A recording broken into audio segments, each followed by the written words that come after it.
มีการค้นพบปราสาทหินเก่าแก่ในเขตภาคใต้ซึ่งอาจจะกลายมาเป็นแหล่งท่องเที่ยวทางโบราณคดีที่สำคัญของสปป.ลาว Time to share D+ ผลิตภัณฑ์ปกป้องตับจากเครื่องดื่มแอลกอฮอล์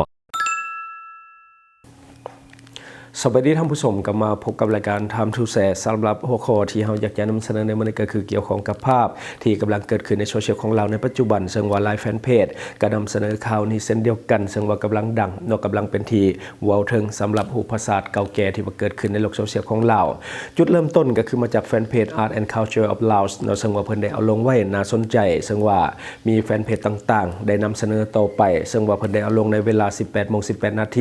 ของวันที่ 10 เดือน 11 ปี 2025สำหรับเนื้อในของเพิ่นมีอยู่ว่ามีการค้นพบปราสาทเก่าแก่อยู่กลางป่าลึกในแถวชายแดนระหว่างลาวไทยกัมพูชาสถานที่โบราณสถานดังกล่าวนี้มีชื่อว่าหนองผำเขตเมืองมลประโมกแขวงจำปาสักซึ่งปราสาทหลังนี้มีหลังเดียวและก็มีกำแพงที่สร้างด้วยหินเข่าจีอ้อมรอบ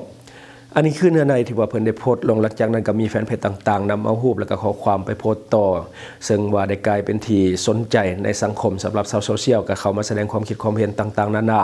ซึ่งหลายคนก็ดีใจเนาะเพราะว่ามันจะเป็นแหล่งท่องเที่ยวใหม่สำหรับสปป.ลาวของเราโดยเฉพาะในเขตภาคใต้คือตอนนี้ยังบ่มีข้อมูลเชิงลึกเกี่ยวกับเรื่องของตัวปราสาทดังกล่าวเนื่องจากว่าหากค้นพบแบบใหม่ๆเนาะหากเป็นกระแสในโลกโซเชียลของเราในปัจจุบันคนในบริเวณนั้นเขาเอิ้นกันว่าพระธาตุหนองผำเนาะเขาจะเอิ้นกันว่าพระธาตุหนองผำห่างจากเส้นทางก็คือประมาณ400เมตรเท่านั้นเข้าไปในป่าลึกเนาะก็คือจุดที่ว่ารถเข้าไปได้หลังจากนั้นก็ย่างต่อประมาณ400เมตรเพื่อที่จะเข้าไปถึงตัวปราสาทที่จริงแล้วปราสาทนี้ถูกค้นพบมานานแล้วโดยชาวบ้านที่ว่าอยู่ในพื้นที่แถวนั้นเนาะแต่อาจจะบ่มีภัยถ่ายรูปลงในโซเชียลก็เลยว่าบ่เป็นที่รู้จักบัดใดแต่พอมีเพจที่เขาเจ้าเอาลงเนาะเอาลงก็คือกลายเป็นที่โด่งดังเพราะว่าไลฟ์แฟนเพจก็นำเสนอข่าวนี้คือกันลักษณะของปราสาทก็คือสร้างขึ้นแบบผสมผสานก็คือมีหินพาที่ถูกตัดแต่ง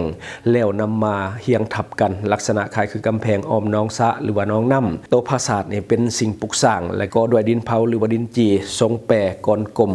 และก็ลักษณะก็คือวางทับกันเป็นสั้นๆซึ่งประสานดินเผาก็คืออาศัยดินเหนียวแทนปูนและก็ใช้เทคนิคการก่อแบบเอาดินเผามาประสานกันและก็คัดกันเพื่อให้ได้รูปทรงตามที่ต้องการตามการสันนิษฐานเบื้องต้นน่าจะเป็นการสร้างในยกที่แตกต่างกันระหว่างตัวที่เป็นกำแพงกับตัวที่เป็นปราสาทเนื่องจากว่าตัวที่เป็นกำแพงที่อ้อมหอมน้องสะก็คือเป็นหินพาเนาะซึ่งว่าน่าจะสร้างก่อนเพราะว่ามีความเก่าแก่ดังเดิมตามรูปแบบของอาณาจักรคอมในเมื่อก่อนคล้ายๆกับวัดผู่หรือว่าอังกอร์วัดอยู่ในประเทศกัมพูชาแต่ว่าส่วนที่เป็นดินจีโดยส่วนที่เป็นปราสาทก็คือเป็นดินจีหรือว่าดินเผานี่น่าจะสร้างขึ้นภายหลังเพราะว่าดินเผานี่มันก็น่าจะบ่พอเท่าได้ปีก่อนหน้านี้เนาะก็คืออยู่น่าจะอยู่หลักร้อยหรือบ่ถึงโดยซ้ำมันเริ่มก้าวเข้าสู่ยุคใหม่แล้วสำหรับการมีดินเผาแต่ว่ายังบ่มีปูนเถื่อก็คืออาศัยดินเหนียวในการประสานแทนปูนเพื่อที่จะก่อให้เป็นรูปร่างแต่ปราสาทที่เฮาเห็นมันสามารถอยู่ได้ก็ย้อนว่ามีการเกาะกายกันของดินเผาหรือว่าดินจีที่เขาเจ้าประดิษฐ์ขึ้นมาเองในเมื่อก่อนซึ่งว่ายังบ่มีปูนเนาะซึ่งว่าอายุก็น่าจะอยู่ประมาณ100หรือว่าบ่เกิน100เนาะเพราะว่ามันค่อนข้างที่จะใหม่สมควรเพราะว่าดินจีเมื่อก่อนถ้าว่ามันถูกฝนลายก็น่าจะเปื่อยง่ายเนาะจะได้ก็ตามเรื่องนี้ยังบ่ทันได้สรุปเถื่อว่าอายุของปราสาทประมาณเท่าใดปีต้องรอทานักโบราณคดีที่มีความสำนิสำนาญเพิ่นเข้าไปสำรวจแล้วก็พิสูจน์หลักฐานตัวจริงก่อนเนาะจังสิฮู้ได้ที่แน่ๆตอนนี้เรามีแหล่งท่องเที่ยวทางโบราณคดีเพิ่มขึ้นอีก1แห่งซึ่งอาจจะได้รับการบูรณะและก็ให้นักท่องเที่ยวได้เข้าชมในไวๆนี้เนาะเพราะว่าตอนนี้เป็นกระแสแห่งหลายคนที่ว่าอยู่ในพื้นที่ก็เดินทางเข้าไปเที่ยวไปชมแต่จังได๋ก็ตามเนาะการเข้าไปท่องเที่ยวในปราสาทลักษณะแบบนี้ก็ต้องได้ระมัดระวังหลายเพราะว่า1มาความเสื่อมโทรมบางทีไปแกะไปงัดไปง่ายบางทีมันอาจจะพังลงมาได้เพราะว่าการก่อก็คือว่าแหละเอาดินประสานกันซื่อๆบ่มีปูนก็คืออาศัยดินเหนียวในการก่อฉะนั้นต้องได้ระมัดระวังเวลาเข้าไปก็บ่ควรจะเข้าไปในเนาะเพราะว่าถ้าว่ามันเกิดการเจือนการล้มลงมาในก็จะบาดเจ็บหรือว่าเสียชีวิตได้ฉะนั้นเราต้องได้ระมัดระวังอีกอย่างนึงต้องได้คำนึงก็คือเรื่องของการบ่ขีดบ่เขียนบ่แต้มใส่กับโบราณคดีเนาะเพราะว่ามันจะเสื่อมโทรมและก็เสียไวเนาะ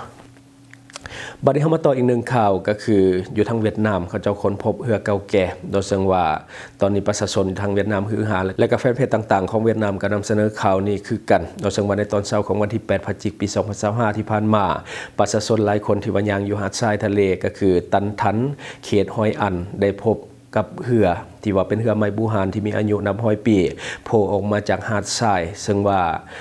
ก่อนมันจะโผล่ออกมาได้ก็ย้อนว่ามีพายุไต้ฝุ่นก็คือคาเมกิที่ว่าพัดเข้ามาเลยเหตุให้มันเกิดปรากฏการณ์คลื่นยักษ์นั่นก็คือพัดเอาทรายออกไปและกำลังจากนั้นก็เห็นตัวเรือที่ว่าเป็นเรือเก่าแก่โผล่ขึ้นมาเชื่อกันว่าเรือดังกล่าวเป็นเรือลำเดียวกันที่ชาวนครหอยอันได้ค้นพบในตอนเช้าของวันที่26ธันวาคมปี2023ที่ผ่านมา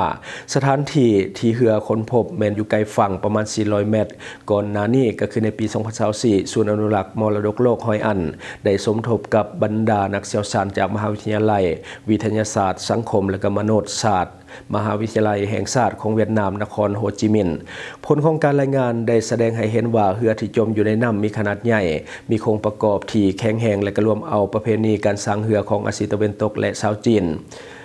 แต่ในเวลานั้นพายุได้พัดเอาทรายมาถมเรือเลยบ่สามารถที่จะฮู้ได้ว่าเรืออยู่จุดใดจนมีประชาชนมาพบเห็นเรือลำดังกล่าวอีกครั้งหนึ่งในตอนเช้าของวันที่8พฤศจิกายนปี2025ที่ผ่านมา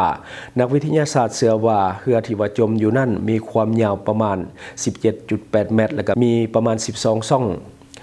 มหปัจจุบันถึงว่ายังบ่ทันมีผลการกำหนดอายุอย่างแท้จริงแต่มีข้อมูลแสดงให้เห็นว่ามีความเป็นไปได้สูงที่เรือลำดังกล่าวจะสร้างขึ้นในช่วงของท้ายศตวรรษที่14หรือว่าที่16ที่ผ่านมาอันนี้ก็คือข่าวสารที่เราเก็บมาเล่าสู่ฟังหวังว่าท่านจะได้รับสาระดีๆสำหรับท่านที่ว่าเบิ่งรายการเราอยู่คิดเห็นจะได้กับสิ่งที่ว่านำเสนอไปก็อย่าลืมฝากไว้ภายใต้คอมเมนต์ของเราเลยข้าพเจ้าจะเข้าไปอ่านด้วยตนเองขอขอบใจบริษัทเพชรสุขมิไซเจริญทรัพย์จำกัดผู้เดียวบริการก่อสร้างครบวงจรหับสำรวจพื้นที่ก่อสร้างและให้คำปรึกษาโครงการหับออกแบบโครงการต่างๆทั้งแบบ 2D และ 3D การบริการคิดไล่และการประเมินโครงการก่อสร้างหับเป็นที่ปรึกษาโครงการก่อสร้างต่างๆสำหรับท่านใดที่สนใจอยากใช้บริการกับบริษัทเพชรสุขมิไซเจริญทรัพย์จำกัดผู้เดียวสามารถติดต่อที่เบอร์ 02055662255 หรือ 02077776451 หรือท่านจะเข้าไปเบิ่งผลงานที่ผ่านมาของบริษัทพวกเราได้ที่แฟนเพจบริษัท PSMC จำกัดอยู่เมืองลาวใช้แต่เงินกีบลาวและส่งเสริมผลิตภัณฑ์ภายในเพื่อลดพรการนำเข้าสินค้าและแก้ปัญหาเงินตา Subscribe for more video.